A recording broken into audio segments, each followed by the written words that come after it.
Assalamualaikum warahmatullahi wabarakatuh. Bertemu kembali dengan kami di channel KMS Media. Kali ini kita akan membacakan sekilas profil Kiai Haji Said Akil Siraj, mantan Ketua Umum PBNU periode yang lalu.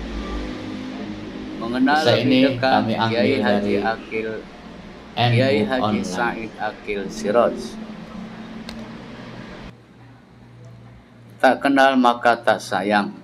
Barangkali peribahasa itu tepat untuk menggambarkan keadaan Indonesia akhir-akhir ini, di mana orang tak hanya tak kenal dan tak sayang, tetapi bahkan justru memfitnah, membenci, dan memaki dengan orang yang belum dikenalnya di media. Tak terkecuali berbagai fitnah, berita palsu atau hoax dan makian yang dialamatkan kepada Profesor Dr. Kiai Haji Said Akil Siraj MA, Ketua Umum Ormas Islam terbesar di dunia, Nahdlatul Ulama pada saat itu. Untuk itu, tulisan ini sedikit mengupas profil beliau, sosok santri yang dulu pernah menjabat sebagai Ketua Majelis Wali Amanat Universitas Indonesia, dinobatkan oleh Republika sebagai tokoh perubahan tahun 2012 karena kontribusinya dan komitmennya dalam mengawal keutuhan Negara Kesatuan Republik Indonesia dan berperan aktif dalam perdamaian dunia, khususnya di kawasan Timur Tengah. Ketika usia negara ini masih belia, 8 tahun, dan para pendiri bangsa baru beberapa tahun menyelesaikan status kemerdekaan Indonesia di konferensi meja bundar pada tahun 1949 di sebuah desa bernama Kempek, Palimanan, Cirebon, Jawa Barat. Senyum bahagia Kiai Haji Akil Siraj mengembang. Tepat pada tanggal 3 Juli 1953, pengasuh pesantren Kempek itu dianugerahi seorang anak laki-laki yang kemudian diberi nama Said. Said kecil kemudian tumbuh dalam tradisi dan kultur pesantren. Dengan ayahandanya sendiri, ia mempelajari ilmu-ilmu dasar keislaman. Kiai Akil sendiri, ayah Kiai Said, merupakan putra Kiai Siraj yang masih keturunan dari Kiai Muhammad Said Gedongan. Kiai Said Gedongan merupakan ulama yang menyebarkan Islam dengan mengajar santri di pesantren dan turut berjuang melawan penjajah Belanda. Ayah saya hanya memiliki sepeda ontel. Beli rokok pun kadang tak mampu. Dulu setelah ayah memanen kacang hijau, pergilah ia ke pasar Cirebon. Zaman dulu yang namanya mobil transportasi itu sangat jarang dan hanya ada pada jam-jam tertentu. Kenang Kiai Said dalam buku Meneguhkan Islam Nusantara, Biografi Pemikiran dan Kiprah Kebangsaan, Khalista 2015. Setelah merampungkan mengaji dengan ayahanda maupun ulama di sekitar Cirebon dan umur dirasa sudah cukup, Said remaja kemudian belajar di Pondok Pesantren Lirboyo Kediri, Jawa Timur yang didirikan oleh Kiai Haji Abdul Karim atau Mbah Manap. Di Lirboyo, beliau belajar dengan para ustadz dan kiai yang merawat santri seperti Kiai Haji Mahrus Ali, Kiai Haji Marzuki Dahlan, dan juga Kiai Mujayyad Nganjuk. Setelah selesai di tingkatan aliyah, ia melanjutkan kuliah di Universitas Tribakti yang lokasinya masih dekat dengan pesantren Lirboyo. Namun kemudian ia pindah menuju kota Mataram, menuju Ngayogyakarta Hidiningrat. Di Yogyakarta, Said belajar di pesantren Al-Munawir Kerapyak di bawah bimbingan Kiai Haji Ali Maksum, Rais Am PBNU periode 1981-1984. Selain mengaji di pesantren Kerapyak, beliau juga belajar di IAIN Sunan Kalijaga yang ketika itu Kiai Haji Ali Maksum menjadi guru besar di kampus yang saat ini sudah bertransformasi menjadi UIN. Ia merasa belum puas belajar di dalam negeri. Ditemani istrinya Nur Hayati, tahun 1980 ia pergi ke negeri kelahiran Nabi Muhammad SAW, Makkah Al-Mukarramah.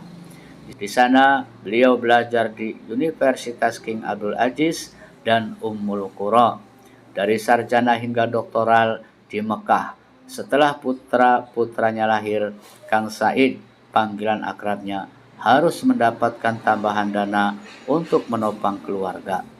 Beasiswa dari pemerintah Saudi meski besar dirasa kurang untuk kebutuhan tersebut. Ia kemudian bekerja sampingan di toko karpet besar milik orang Saudi di sekitar tempat tinggalnya. Di toko itu, Kang Said bekerja membantu jual beli serta memikul karpet untuk dikirim kepada pembeli yang memesannya. Keluarga kecilnya di Tanah Hijaz juga sering berpindah-pindah untuk mencari kontrakan yang murah. Pada waktu itu, Bapak kuliah dan sambil bekerja. Kami mencari rumah yang murah untuk menghemat pengeluaran dan mencukupkan beasiswa yang diterima Bapak, ungkap Muhammad Said, putra sulung Kang Said. Karena keteguhannya hidup di tengah panasnya cuaca Mekah di siang hari dan dinginnya malam hari, serta kerasnya hidup di mantan tanah jahiliyah ini, ia menyelesaikan karya tesisnya di bidang perbandingan agama, mengupas tentang kitab Perjanjian Lama dan surat-surat Sri Paulus. Kemudian setelah 14 tahun hidup di Mekah, ia berhasil menyelesaikan studi S3 pada tahun 1994 dengan judul Silatullah bil Kauni fit Tasawuf al-Falsafi, relasi Allah Subhanahu wa taala dan alam, perspektif tasawuf. Pria yang terlahir di pelosok Jawa Barat ini mempertahankan disertasinya di antara para intelektual dari berbagai dunia dengan predikat cum laude. Ketika bermukim di Mekah, ia juga menjalin persahabatan dengan Kiai Haji Abdurrahman Wahid atau Gus Dur. Gus Dur sering berkunjung ke kediaman kami, meski pada waktu itu rumah kami sangat sempit, akan tetapi Gus Dur menyempatkan untuk menginap di rumah kami. Ketika datang, Gus Dur berdiskusi sampai malam hingga pagi dengan Bapak, ungkap Muhammad Said bin Said Akil. Selain itu, Kang Said juga sering diajak Gus Dur untuk sowan ke kediaman ulama terkemuka di Arab, salah satunya Sayyid Muhammad Alawi Al-Maliki. Setelah Kang Said mendapatkan gelar doktor pada tahun 1994, ia kembali ke tanah airnya, Indonesia.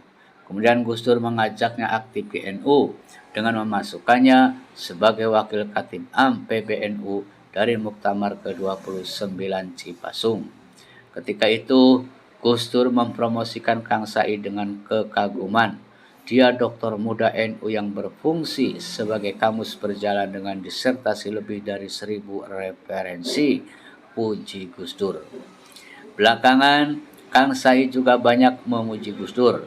Kelebihan Gus Dur selain cakap dan cerdas adalah berani, ujarnya dalam Simposium Nasional Kristalisasi Pemikiran Gus Dur 21 November 2011 silam. Setelah lama akrab dengan Gus Dur, banyak kiai yang menganggap Kang Said mewarisi pemikiran Gus Dur. Salah satunya disampaikan oleh Kiai Haji Nawawi Abdul Jalil, pengasuh pesantren Sidogiri Pasuruan, ketika kunjungannya di kantor PBNU pada 25 Juli 2011. Kunjungan waktu itu merupakan hal yang spesial karena pertama kalinya Kiai Khos itu berkunjung ke PBNU didampingi Kiai Haji An'im Falahuddin Mahrus Lirboyo. Kiai Nawawi menganggap bahwa Kang Said mirip dengan Gus Dur, bahkan dalam bidang kenyelenehannya. Nyelenehnya pun juga sama, ungkap Kiai Nawawi, seperti dikutip NU Online. Terus berjuang di NU tidak ada ruginya. Teruslah berjuang memimpin, Allah akan selalu meridhoi, tegas Kiai Nawawi kepada orang yang diramalkan Gus Dur kelak menjadi ketua umum PBNU di usia lebih dari 55 tahun itu. Pada masa menjelang kemerdekaan, tepatnya pada tahun 1936, para ulama NU berkumpul di Banjarmasin untuk mencari format ideal negara Indonesia ketika sudah merdeka nantinya. Pertemuan ulama itu menghasilkan keputusan yang revolusioner. Pertama, negara Darussalam atau negeri damai, bukan Darul Islam atau negara Islam. Kedua, Indonesia sebagai negara bangsa, bukan negara Islam. Inilah yang kemudian menginspirasi Pancasila dan Undang-Undang Dasar 1945 yang dibahas dalam sidang konstituante beberapa tahun kemudian. Jadi, jauh sebelum perdebatan sengit di PPKI atau BPUPKI tentang dasar negara dan hal lain sebagainya, ulama NU sudah terlebih dulu memikirkannya. Pemikiran, pandangan dan manhaj ulama pendahulu tentang relasi negara dan agama terus dijaga dan dikembangkan oleh NU di bawah kepemimpinan Kang Said. Dalam pidatonya ketika mendapat penganugerahan Tokoh Perubahan 2012 pada April 2013, Kiai Said menegaskan sikap NU yang tetap berkomitmen pada Pancasila dan Undang-Undang Dasar 1945. Muktamar ke-27 di Situbondo ini kan dilaksanakan di pesantren Asem Bagus pimpinan Kiai As'ad Syamsul Arifin. Jadi pesantren memang luar biasa pengaruhnya bagi bangsa ini. Meski saya waktu itu belum menjadi pengurus PBNU, kata Kiai Said mengomentari Munas Alim Ulama NU 1983 dan Muktamar NU di Situbondo tahun 1984 yang menurutnya paling fenomenal dan berdampak dalam pandangan kebangsaan. Sampai kini, peran serta NU dalam hal kebangsaan begitu kentara kontribusinya, baik di level anak ranting sampai pengurus besar. Di tengah berbagai rongrongan ideologi yang ingin menggerogoti Pancasila sebagai dasar negara, hal ini tercermin dalam berbagai kegiatan dan program NU yang selalu mengarus utamakan persatuan dan kesatuan bangsa. Dalam konteks ini, Kiai Said sangat berpengaruh karena kebijakan PBNU selalu diikuti kepengurusan di bawahnya, termasuk organisasi sayapnya. Salah satu peran yang cukup solutif misalnya ketika beliau menaklukkan Ahmad Mossadegh, orang yang mengaku sebagai nabi di Jakarta dan menimbulkan kegaduhan nasional. Lewat perdebatan panjang tentang hakikat kenabian, alhamdulillah doa saya diterima untuk bertemu ulama, tempat saya bermudzakarah atau diskusi. Sekarang saya sadar kalau langkah saya selama ini salah, kata Mossadegh. Di sisi lain, Kang Said juga mengakui kehebatan Mossadegh. Dia memang hebat, paham dengan asbabun nuzul Quran dan asbabul wurud hadis. Hanya sedikit saja yang kurang pas, dia mengaku nabi. Itu saja, jelas Kiai Said, seperti yang terekam dalam antologi NU, Sejarah Istilah Amaliyah dan Uswah Khalisah dan LTNU Jatim cetakan kedua 2014. Kiai yang mendapat gelar Profesor bidang ilmu tasawuf dari UIN Sunan Ampel Surabaya ini bersama pengurus NU juga membuka dialog melalui forum-forum internasional, khususnya yang terkait isu-isu terorisme, konflik bersenjata, dan rehabilitasi citra Islam di Barat yang buruk pasca serangan gedung WTC pada 11 September 2001. Ia juga kerap kali membuat acara dengan mengundang ulama-ulama dunia untuk bersama-sama membahas problematika Islam kontemporer dan masalah keumatan. Pada Jumat 7 Maret 2014, Duta Besar Amerika untuk Indonesia Robert O. Black berkunjung ke kantor PBNU. Ia menginginkan NU terlibat dalam penyelesaian konflik di beberapa negara. Kami berharap NU bisa membantu penyelesaian konflik di negara-negara dunia, khususnya di Syria dan Mesir. NU kami nilai memiliki pengalaman membantu penyelesaian konflik, baik dalam maupun luar negeri, kata Robert. Seperti dilansir NU Online, sejak saya bertugas di Mesir dan India, saya sudah mendengar bagaimana peran NU untuk ikut menciptakan perdamaian dunia, imbuhnya. Raja Yordania Abdullah bin Al-Husain atau Abdullah II juga berkunjung ke PBNU. ia ditemui Kiai Said meminta dukungan NU dalam upaya penyelesaian konflik di Suriah. Di Timur Tengah tidak ada organisasi masyarakat yang bisa menjadi penengah seperti di Indonesia. Jika ada konflik, bedil yang bicara, ungkap Kiai Said. Selain itu, menguapnya kasus SARA di Indonesia belakangan juga kembali marak muncul ke permukaan. Munculnya kerusuhan bernuansa agama memang sangat sering kita temukan. Hal ini menunjukkan bahwa bangsa Indonesia harus terus belajar pentingnya toleransi dan kesadaran pluralitas. Sikap toleransi tersebut dibuktikan oleh Kaisar Ethiopia, Najasyi, ketika para sahabat ditindas oleh orang-orang Quraisy di Mekah dan memutuskan untuk hijrah ke Ethiopia demi meminta suaka politik kepadanya.